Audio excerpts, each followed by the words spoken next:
کی بات کر کر کے لوگوں کو کہتے ہو کہ یہ اصل اسلام ہے، ایسے سمجھ میں نہیں آتا۔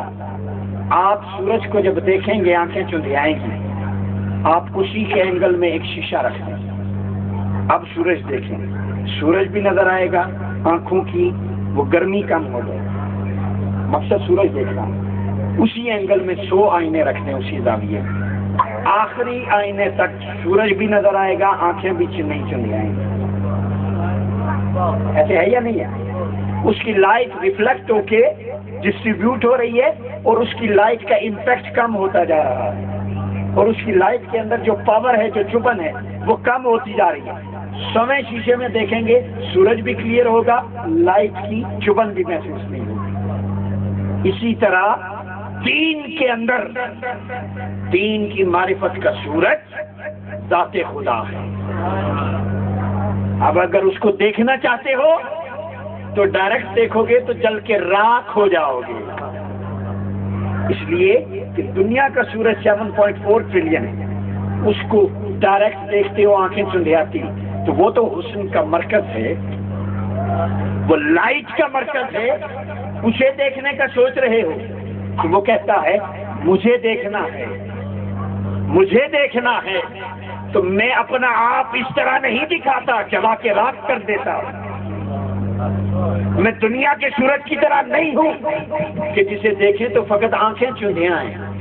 مجھے جو دیکھتا ہے تو اس کا حال موسیٰ جیسا ہوتا ہے، جو اسے دیکھے اس کی بینائی بھی جاتی رہتی ہے۔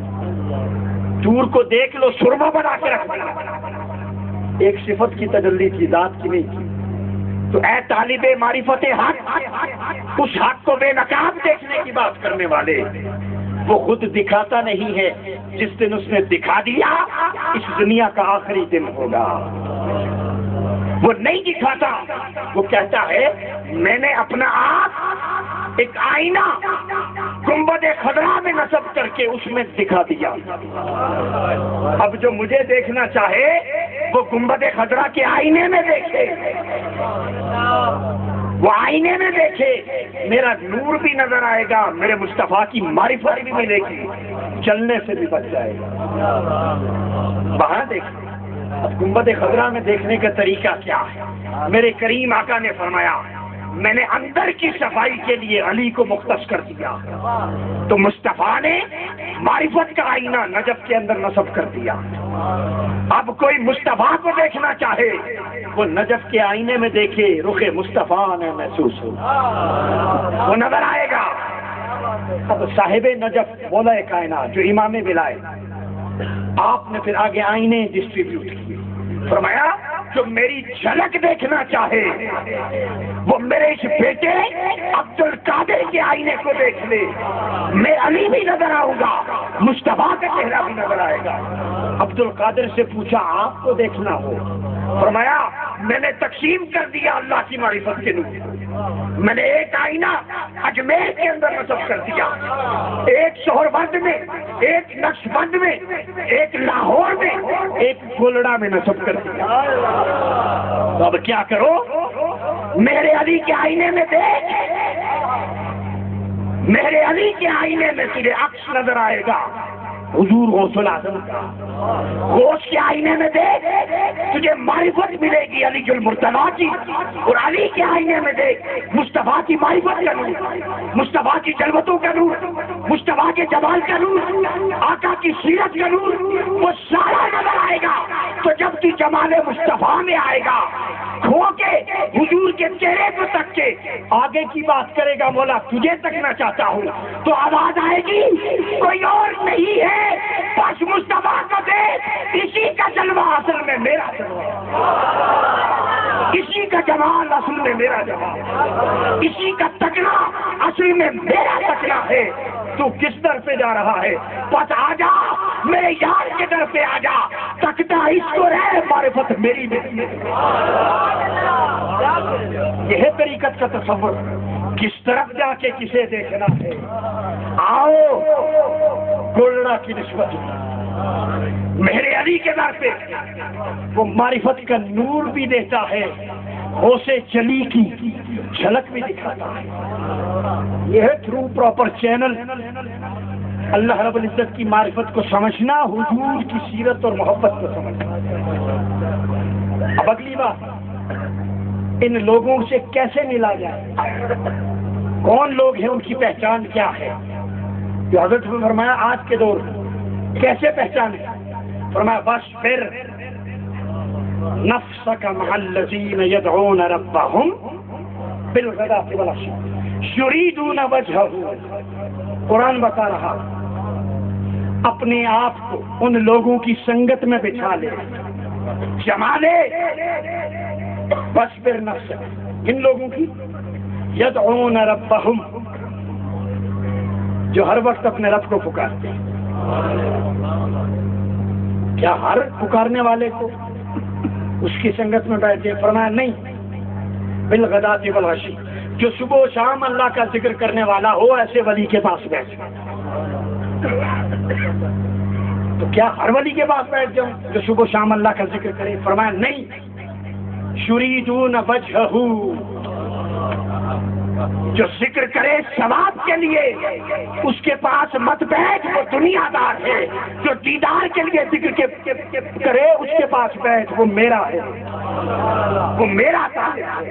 یریدون وجہہ۔ تو آج کے دور میں اگر تصوف سمجھنا ہے تو ایسے ولی کی صحبت میں آ جو تسبیح گن کے دانے لوگوں کو نہیں دکھاتا، جو قلب کے اندر ذکر خفی کے ذریعے اور زبان پر ذکر جلی کے ذریعے اپنی معرفت کے نور کو مضبوط کرتا ہے۔ اس کا مقصد نیکیاں کمانا نہیں ہوتا، اللہ کا دیدار۔ تو ثوابی کے پاس مت جا، دیدار والے کے پاس۔ اس سے کوئی یہ نہ سمجھ لے کہ دیدار شاہ کے پاس۔ یہ بھی کلیئر کر دو، کل ویڈیو کوئی لگا دے کہ شادی کے بارے میں کہا دیدار کے پاس، تو میں دیدار شاہ کی بات نہیں کر رہا، میں دیدار مصطفیٰ کی بات۔ میڈیا کا دور ہے، کوئی کچھ بھی ایڈٹ کر کے کر سکتا ہے، لہذا دیدار میں فرق ہے۔ وہ دیدار والے جو حساب و کتاب کے بغیر اللہ اور اس کے رسول کی معرفت اور اس کے چہرے کی طلب رکھتے ہیں، فرمایا ایسے لوگوں کی سنگت میں بیٹھا کرو۔ اب آؤ حضور غوث الاعظم کے پاس، آپ کی سنگت کیا تھی؟ یاد رکھیں، ولی کرامت اس وقت تک ظاہر نہیں کرتا جب تک اسلام پر کوئی کڑا وقت نہ آ جائے۔ تو یہ کہتا ہے پیر صاحب یہاں بیٹھے ہوتے ہیں، نگاہ مدینے میں ہوتی ہے، جھوٹ بولتا ہے۔ مداری بہت ہیں، ہوا میں اڑنے والے بہت ہیں، ہوا میں اڑنا ولی کی پہچان نہیں ہے، یاد رکھو۔ میں ریالٹی بتا رہا ہوں۔ اب قرآن اٹھائیں، علماء بیٹھے، موسیٰ علیہ السلام کی بات آئی تو وہ جو جادوگر تھے ان کی لاٹھیاں سانپ بنی تھی یا نہیں؟ جادو اتنے عروج پہ تھا، وہ بنی تھی یا نہیں؟ تو جادو کے ذریعے کوئی بھی کرتب دکھا دے، آج کی یہ قوم اسے کرامت سمجھ کر اپنا سب کچھ لٹا دے۔ یہ جہالت کیا ہے؟ ایسا کرنا لوگوں سے پیسے ہتھیانے کا ایک ذریعہ ہوتا ہے۔ ولی کبھی کرامت ظاہر نہیں کرتا، اللہ کے دین پہ کڑا وقت ہے، کب ظاہر کرتا ہے وہ بتا رہا ہوں۔ حضور غوث الاعظم شیخ عبد القادر جیلانی رضی اللہ تعالیٰ عنہ، جن کے ہم مرید ہیں، کیوں نہ ہوں بتا رہا۔ آپ ایک بات سنی، مسلمان اور عیسائی کے درمیان ڈیبیٹ ہو رہا تھا۔ عیسائی نے کہہ دیا کہ ہمارے عیسیٰ علیہ السلام تو مردوں کو زندہ کرتے، بات توجہ طرف، اندھوں کو بینائی دے دیتے، بیمار کوڑی جن کو کوڑ کا مرض ہوتا ان کو شفا دے دیتے۔ آپ مسلمانوں کے رسول کے بارے میں ایسی کوئی بات قرآن میں نہیں ہے کہ وہ مردوں کو زندہ کرتے۔ اور کتنا بڑا اعتراض تھا۔ نبوت و رسالت مصطفیٰ پر میرا غوث پردے کے پیچھے سن رہا تھا۔